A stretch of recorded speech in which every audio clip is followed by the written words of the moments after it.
ಬೆಂಗಳೂರು ಬಿಟ್ಟು ಊರಿಗೆ ತೆರಳಿದ ಶಿವಣ್ಣ.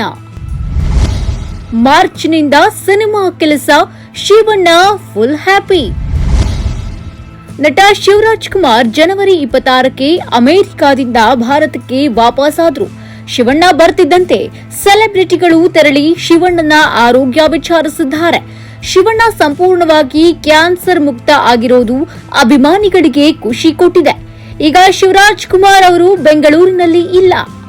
ಹೌದು, ಶಿವಣ್ಣ ಶಿರಸಿಗೆ ತೆರಳಿ ವಿಶ್ರಾಂತಿ ಪಡೆದಿದ್ದಾರೆ. ಮಾರ್ಚ್ನಿಂದ ಅವರು ಸಿನಿಮಾ ಕೆಲಸಗಳಲ್ಲಿ ತೊಡಗಿಸಿಕೊಳ್ಳಲಿದ್ದಾರೆ. ಇತ್ತೀಚೆಗೆ ಶಿವರಾಜ್ ಕುಮಾರ್ ಯಾಣಕ್ಕೂ ಕೂಡ ಹೋಗಿದ್ರು. ನಮ್ಮೂರ ಮಂದಾರ ಹೂವೆ ಚಿತ್ರದ ಶೂಟಿಂಗ್ ಸಂದರ್ಭದಲ್ಲಿ ಶಿವಣ್ಣ ಅಲ್ಲಿಗೆ ತೆರಳಿದ್ರು. ಇದಾದ 29 ವರ್ಷಗಳ ಬಳಿಕ ಮತ್ತೆ ಈ ಸ್ಥಳಕ್ಕೆ ಭೇಟಿ ನೀಡಿದ್ದಾರೆ.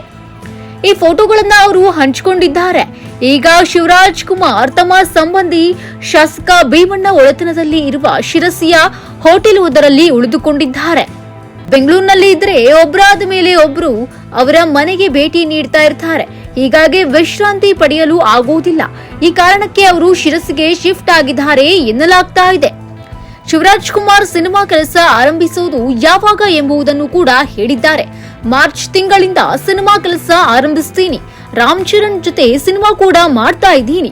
ತಮಿಳಿನ ನಿರ್ದೇಶಕರೊಬ್ರು ಚಿತ್ರ ಮಾಡ್ತಾ ಇದ್ದಾರೆ. ಅವರ ಜೊತೆಗೂ ಕೂಡ ಸಿನಿಮಾವನ್ನ ನಾನು ಮಾಡ್ತಿದ್ದೀನಿ. ಸದ್ಯ 2 ಸಿನಿಮಾಗಳು ನನ್ನ ಜೊತೆ ಇದೆ ಎಂದು ಶಿವಣ್ಣ ಹೇಳ್ಕೊಂಡಿದ್ದಾರೆ. ಒಟ್ನಲ್ಲಿ ಅರ್ಜುನ್ ಜನ್ಯ ನಿರ್ದೇಶನದ 45 ಚಿತ್ರದ ಬಗ್ಗೆ ಅಭಿಮಾನಿಗಳಿಗೆ ನಿರೀಕ್ಷೆಯಂತೂ ದುಪ್ಪಟ್ಟಾಗಿದೆ. ಈ ಸಿನಿಮಾದಲ್ಲಿ ಶಿವಣ್ಣ, ಉಪೇಂದ್ರ ಹಾಗೂ ರಾಜ್ ಬಿ ಶೆಟ್ಟಿ ನಟಿಸಿದ್ದಾರೆ. ಈ ಸಿನಿಮಾವು ಈ ವರ್ಷವೇ ತೆರೆಗೆ ಬರಲಿದ್ದು, ಇದರ ಪ್ರಚಾರದಲ್ಲಿ ಶಿವಣ್ಣ ತೊಡಗಿಸಿಕೊಳ್ಳಲಿದ್ದಾರೆ. ಎಂಟರ್ಟೈನ್ಮೆಂಟ್ ಬ್ಯೂರೋ, ಈ ಸಂಚಿ ನ್ಯೂಸ್.